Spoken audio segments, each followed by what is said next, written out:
अभिनव की जिंदगी रातों रात पलट चुकी थी। उसके साथ जो हुआ उस पर उसे अभी तक यकीन नहीं हो रहा था। उसके हाथ में अपने पिता की तस्वीर थी, लेकिन उस तस्वीर में वो गुस्से से भरी निगाहों से राणा को देख रहा था। अगर उसका बस चलता तो वह अभी के अभी राणा का सर काटकर अपने पिता की मौत का बदला ले लेता। मैं तुमसे पूछना ही भूल गया, इतने सालों तक तुम थे कहां थे तुम? पापा के जाने के बाद मैं एक अनाथ आश्रम में पला बड़ा। कई सालों के बाद वहां से निकला, काम करने लगा ताकि पढ़ाई के लिए पैसे जोड़ सकूं। लेकिन इस दौरान आप लोगों ने मुझे ढूंढा क्यों नहीं? टाइगर, ऐसा नहीं है कि मैंने तुम्हें ढूंढने की कोशिश नहीं की। जैसे कि मैंने तुम्हें बताया कि तुम्हारे पापा के जाने के बाद माफिया वर्ल्ड में अफरा तफरी मच गई थी। हम उसे भी संभाल रहे थे और तुम्हें भी ढूंढने की कोशिश कर रहे थे, लेकिन वक्त के साथ साथ तुम्हारा चेहरा भी बदल रहा था, इसलिए तुम्हें ढूंढने में बहुत मुश्किल हो रही थी। फिलहाल अब तुम मिल गए हो। अब तुम्हें देखकर मोंटी और बाकी सब लोग बहुत खुश होंगे। मोंटी का नाम सुनते ही अभिनव को गुस्सा आ गया था। मोंटी एक गद्दार का बेटा था। अभिनव ना तो उस गद्दार के बेटे से मिलना चाहता था और ना ही बात करना चाहता था। लेकिन पापा ने तो मुझे कभी इस माफिया ग्रुप के बारे में कुछ बताया ही नहीं। वो चाहते तो मुझे बता भी सकते थे। तब तुम बहुत छोटे थे, शायद इसीलिए संजय ने तुम्हें इन सब चीजों से दूर रखा। लेकिन मेरा यकीन मानो, मैंने तुम्हें ढूंढने की बहुत कोशिश की। अब तुम मिल गए हो तो मुरझाया हुआ द माफिया किंग फिर से जिंदा हो जाएगा। चीयर्स। अभिनव के मन में कई सारे सवाल उठ रहे थे। उसे समझ नहीं आ रहा था कि राणा का राज अकरम और बाकी लोगों को पता क्यों नहीं चला और क्यों एक गद्दार का बेटा अभिनव की गद्दी पर बैठा हुआ था। इससे पहले कि अभिनव अपने आप को कोई जवाब दे पाता, अकरम उसके पास आया और उसने अभिनव को 50 करोड़ रुपए का एक चेक थमा दिया। ये लो, इसे रख लो। जब तक तुम टाइगर की पोजीशन नहीं पा लेते तब तक तुम्हें इसकी जरूरत पड़ेगी। अभिनव ने अकरम के हाथ से चेक लिया और उसे देखने लगा। उसकी जिंदगी पलट तो गई थी, लेकिन अभी भी ऐसे कई सवाल थे जिनके जवाब उसे नहीं मिले थे। एक बात और, तुम्हारी असली पहचान के बारे में फिलहाल किसी को कुछ पता नहीं लगना चाहिए।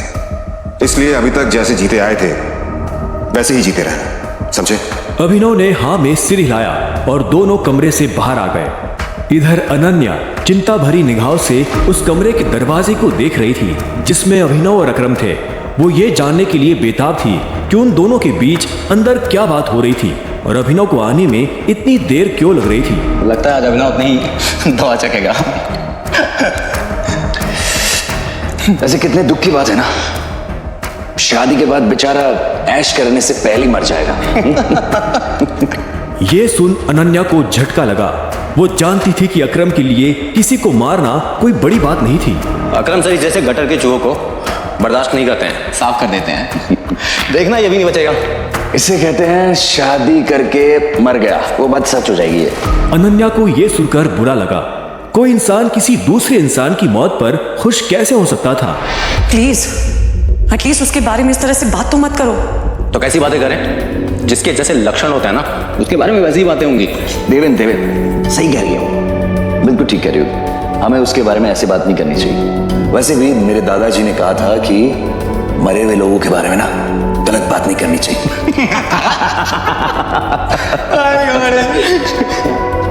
इससे पहले कि अनन्या कुछ कहती, अकरम अभिनव को लेकर बाहर आ रहा था।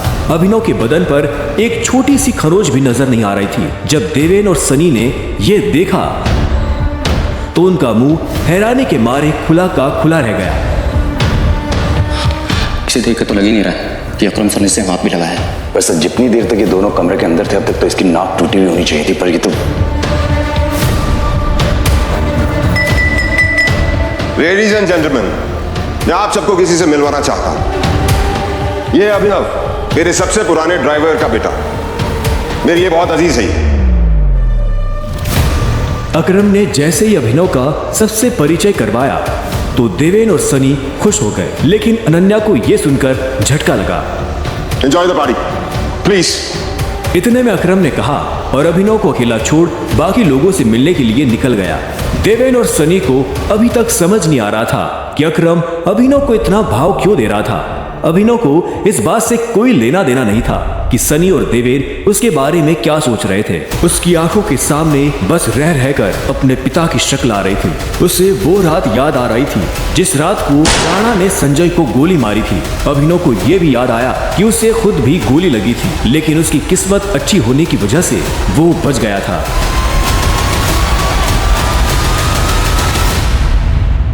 मुझे नहीं लगा था कि तुम अपने पैरों पर बाहर भी आ पाओगे। अच्छा, तुम्हें मेरी इतनी चिंता हो रही थी? ओ प्लीज, मुझे चिंता नहीं हो रही थी, बस तुम्हें तो अपनी चिंता होनी चाहिए ना। अगर जिंदा रहना चाहते हो तो थोड़ा बच कर रहो।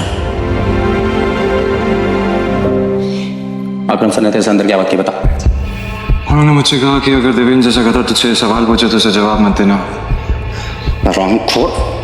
देवेन ने उसे गाली दी, लेकिन अभिनव पर उसका कोई असर नहीं हुआ। उसके दिमाग में इस वक्त पहले से ही कई जरूरी चीजें घूम रही थी। इसके बाद पूरी पार्टी के दौरान अनन्या ने अभिनव से कोई बात नहीं की। मेरा घर यहाँ से पास में है, वहीं ले लो। तुमने सोच भी कैसे लिया कि मैं तुम्हारे साथ तुम्हारे घर आ रही हूँ? तुम्हारी हालत ऐसी है तो पता नहीं तुम्हारे घर की हालत कैसे होगी। तुम मेरी पत्नी हो, मेरे साथ नहीं रहोगी तो किसके साथ रहोगी? सुनो, अपनी ये 2 कौड़ी का लॉजिक ना अपनी जेब में रखो। पहले तुम मुझे ये बताओ, तुम मेरे बिस्तर में कैसे आए? ये सवाल तो मैं भी तुमसे पूछना चाहता हूँ। अच्छी बात है, लेकिन मैं तुम्हारे साथ तुम्हारे घर रहने नहीं आ रही हूँ, मैं अपने घर जा रही हूँ, ठीक है? और अगर इन फ्यूचर मजबूरी भी रहे ना तो मैं तुम्हारे साथ तुम्हारे घर में नहीं रहूंगी, तुम मेरे घर रहने आओगे एक नौकर की तरह, समझे? अभिनव ने पहले उसे देखा और फिर अपनी उंगली में पहनी हुई उस अंगूठी को देखने लगा। अगर आज वो अंगूठी नहीं होती तो पता नहीं उसका क्या होता। अगली सुबह जब अभिनव का अलार्म बजा तब वो फिर से वही सपना देख रहा था। अलार्म की आवाज सुन वो झटके से उठा और अपने बिस्तर पर बैठ गया। उसने उठते ही मन ही मन सबसे पहले अकरम को धन्यवाद दिया, जिसने उसके पिता की कंपनी को इतने सालों बाद भी जिंदा रखा, लेकिन साथ ही उसे अपने पिता को खोने का मलाल भी था। इसी ख्याल के साथ अभिनव बिस्तर से उठा और अपने काम पर जाने के लिए तैयार होने लगा। अकरम के हिसाब से उसकी डिलीवरी बॉय की जॉब उससे अपनी पहचान छुपाने में काफी मदद कर सकती थी। अभिनव ने अपनी जेब में अकरम का दिया हुआ चेक डाला और घर से निकल गया। 1 घंटे बाद जब वो अपनी बाइक से ऑफिस आया और कॉरिडोर में चलने लगा तो उसे पीछे से आवाज आई, ए डिलीवरी बॉय। यह आवाज उसके साथ काम करने वाले हरीश की थी। उसे ऑफिस में अपना काम करने की नहीं, अभिनव को चिढ़ाने की तनख्वाह मिलती थी। क्या हुआ, कुछ काम है? मुझे देर हो रही है। अबे तुझे किसी मीटिंग में जाना है, बॉस तुझे बुला रहा है। और भाई कल तू कहाँ चला गया था बिना बताए? अपने बाप की बारात में गया था क्या? ये सुन अभिनव की नसें गुस्से में फटने को आई थी। वो चाहता तो अभी हरीश के सारे दांत एक मुक्के में अलग कर सकता था, लेकिन उसने अपने आप को शांत किया और उसकी बात का जवाब दिए बिना अपने बॉस के कैबिन की तरफ बढ़ने लगा। Good morning sir. ऐसा क्या है गुड इस मॉर्निंग में? अभिनव के पास इस सवाल का कोई जवाब नहीं था। ऐसे में उसके बॉस ने आगे कहा, कल तुम बिना बताए चले कैसे गए? अभिनव के पास इस बात का भी कोई जवाब नहीं था। वो चाहता तो अपने बॉस को कोई बहाना बनाकर टाल सकता था, लेकिन अभिनव झूठ नहीं बोलना चाहता था। कल इतनी सारी डिलीवरी थी, तुम्हारी वजह से हमारा कितना नुकसान हुआ तुम्हें पता है? पर सर मुझे महीने में कैजुअल लीव तो मिलती है, तो शट अप, काम तो तुमसे होता नहीं है, बस बहस करने चले आते हो। ये कंपनी तुम्हारे बाप की है? ये सुनते ही अभिनव का पारा गर्म हो गया था।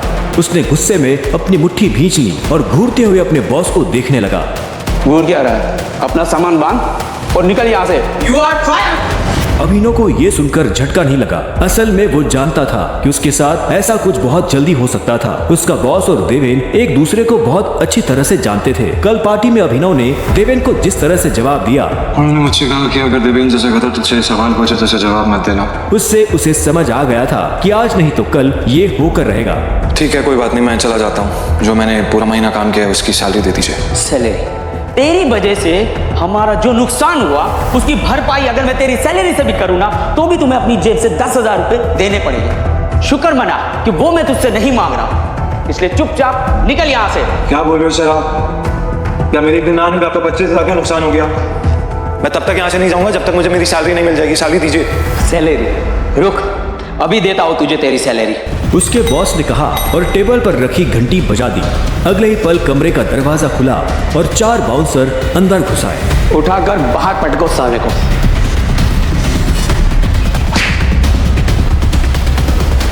बॉस के मुंह से ये सुनते ही वो चारों अभिनव पर धावा बोलने के लिए टूट पड़े, लेकिन इससे पहले उनमें से कोई अभिनव पर हमला कर पाता, अभिनव ने उन्हें पटकनी दे दी थी। उसने किसी का हाथ तोड़ा तो किसी का पाँव, किसी के पेट में मुक्का मारा तो किसी के पेट पर लात। देखते ही देखते बॉस के सारे आदमी ढेर हो गए थे। बॉस ये देख भौचक्का रह गया था। अभिनव अब सीधा बॉस के पास आया और उसकी गर्दन पकड़कर बोला,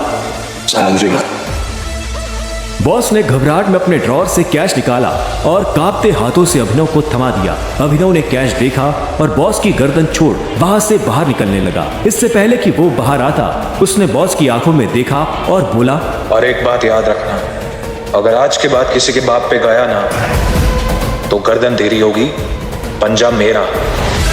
ये सुन बॉस के होश उड़ गए थे। उसे पता था कि अभिनव एक गुस्सेल आदमी है, लेकिन उसने कभी उसका गुस्सा देखा नहीं था। इधर अभिनव भी जब ऑफिस से बाहर आया तो उसे एक अनजान नंबर से फोन आया। अभिनव ने फोन उठाया। हेलो, कौन? टाइगर, अकरम। हाँ कहिए। मुझे तुम्हें किसी से मिलवाना है, वो भी हमारे माफिया वर्ल्ड का एक बहुत बड़ा नाम है, और साथ ही साथ तुम्हारे पापा और मेरा जिगरी यार भी, बलराज। मैं चाहता हूं कि बलराज को पता चल जाए कि हमारा टाइगर वापस लौट आया है, इसलिए शाम को साथ में डिनर करेंगे, होटल सफायर में। एड्रेस तुम्हें भेज रहा, ठीक है? सी या, बाय। अकरम के मुंह से बलराज का नाम सुनते ही अभिनव के बदन में झुरझुरी सी दौड़ गई थी। उसने बलराज का नाम पहले भी सुना था। इस शहर में बलराज का नाम बच्चा बच्चा जानता था और हर बड़ा आदमी उसके नाम से थर थर कांपता था। ऐसे में अभिनव को भी उससे मिलने में घबराहट हो रही थी।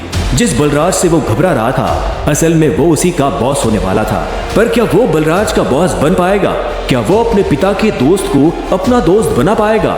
जानने के लिए सुनते रहिए द रिटर्न ऑफ टाइगर, सिर्फ पॉकेट एफएम ऐप पर।